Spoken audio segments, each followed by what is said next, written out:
gonna do? What you gonna do when they come for you? Bad boys, what you gonna do? Welcome everyone, it is Petty Officer Romero from Job Corps with another training video. Today we are going to be focusing in on crowd control. If you're hired by any security company, you will be required, and again, we always talk about depending on what career you want to go in, and also keep in mind, a lot of you guys are young people. You can start off in one career, move on to the other, and there's some overlap. Some things are handled different, and what I mean is you could be hired by a security company and your responsibilities would be different than if you were a police officer or if you were in the military, which rarely would you be controlling civilian populations. But the point is that if we talk a little bit about security work, you also have to consider that you may be also a police officer, and the responsibilities would be different, and those things would be clarified by the department that you work for. So what we're going to do is just talk in generalities. So the first thing you keep in mind that you might be required, there are fairs, festivals, events, all kinds of things that if you're in security, the company you work for might be hired or contracted to have you come out and work those events. So we're going to talk about some things in general that you might be required or expected to do if you were involved in security. So the first thing I'm going to start off with is the types of crowds. Now, this is generally speaking. There are acquisition crowds, expressive crowds, spectator crowds, hostile crowds, and escape crowds.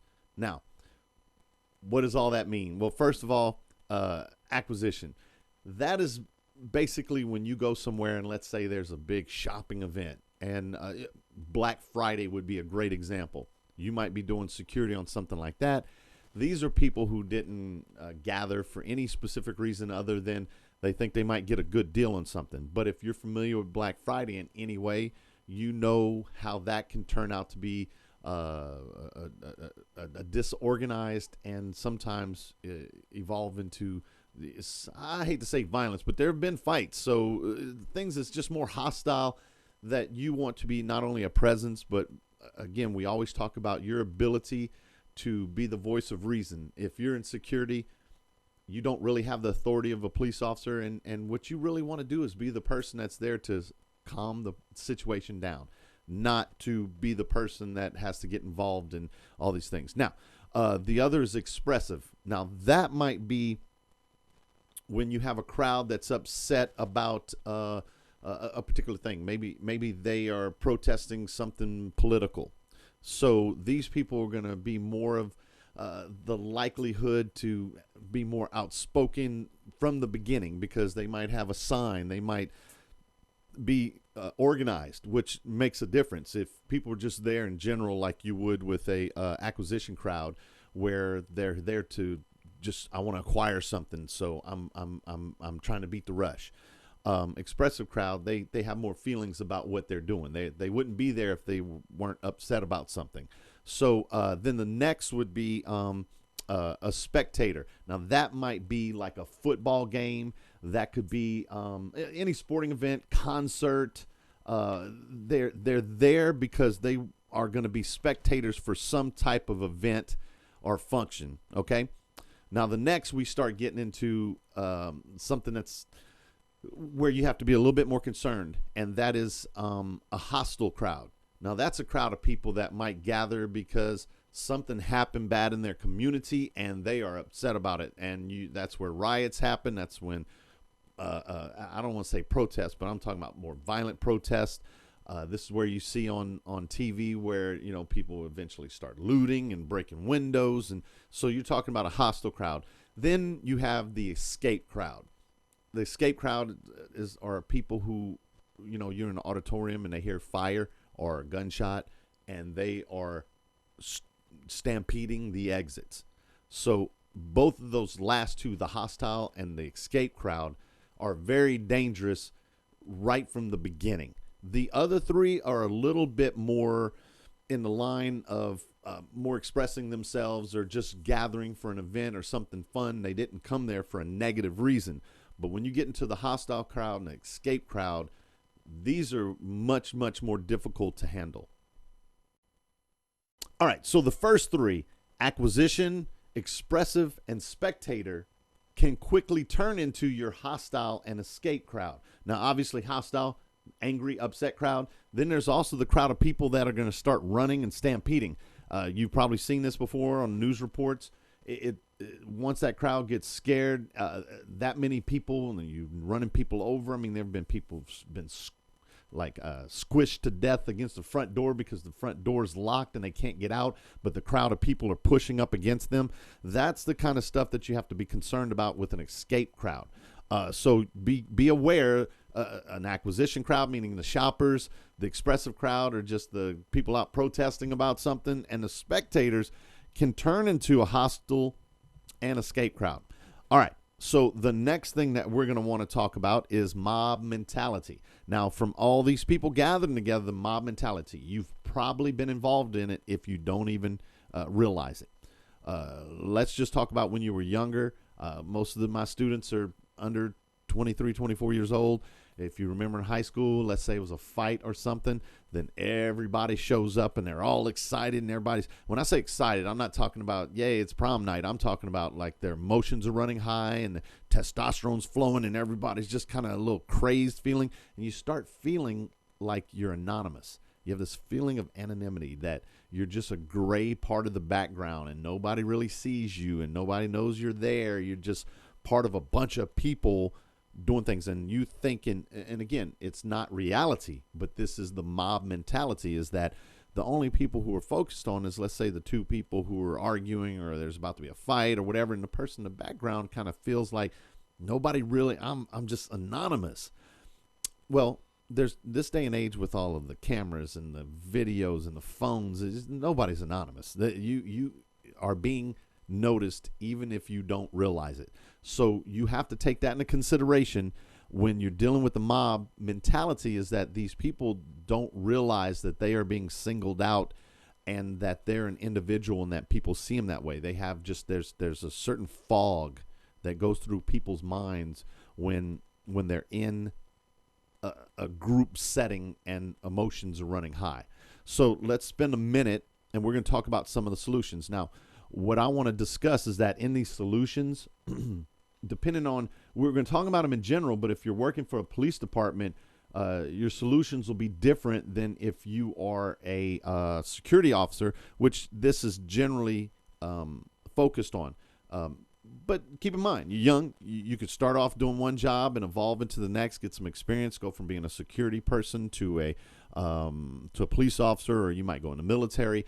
So all these things will be interesting experience things. But let's talk first about the solutions. Some of them as a security guard you may not be able to do as easily as you would if you were a police officer. But remove or isolate individuals. Now, if you are capable of physically taking someone and removing them, you see the person, they're excited and they're raising their hand, they're getting, and you can tell that they are just more amped up than the rest of the crowd. Ideally, you'd like to take that person and remove them from the crowd. Okay, so again, as a security officer, you may not be able to physically remove someone from that situation, depending on the policies and the requirements of your job, the people who put you in that position. So keep that in mind. But if you're able to remove the people who are exciting the crowd, then that obviously helps. The next thing is fragmenting the crowd. That means, like, if you have 40 people, there's some way to separate half of them from the other half. It's easier to manage the crowd. And back to the mob mentality, the more you break the crowd up, the more people don't feel the anonymity, no one can tell that I'm here. So that you have to get to the point where you can try to break that up if possible. All right, removing leaders. That goes back to isolating individuals. If you see someone and it could be a church leader, it could be, the organizer of the protest, or it could just be that person that you can tell is more outspoken and people respond to them. It's human nature. There are certain people with leadership qualities, and people sense that, and when that person raises their hand and yells and everybody else yells, now here's the thing about a leader. Leaders also like to feel important. So if you take that leader and you say, sir, can we go talk about this over here by the picnic bench, and you can bring them over there. So when you talk about removing leaders, it doesn't necessarily have to be arresting them. It could pull them aside and say, listen, things are escalating. We'd like to try to keep it as calm as possible so that, you know, no one gets hurt and this doesn't turn into something that's unnecessary. And sometimes those leaders might respond respectfully and go back. And again, leaders like to demonstrate their authority. If they can go back to the people and say, guys, let's bring it down a notch, then you've been successful.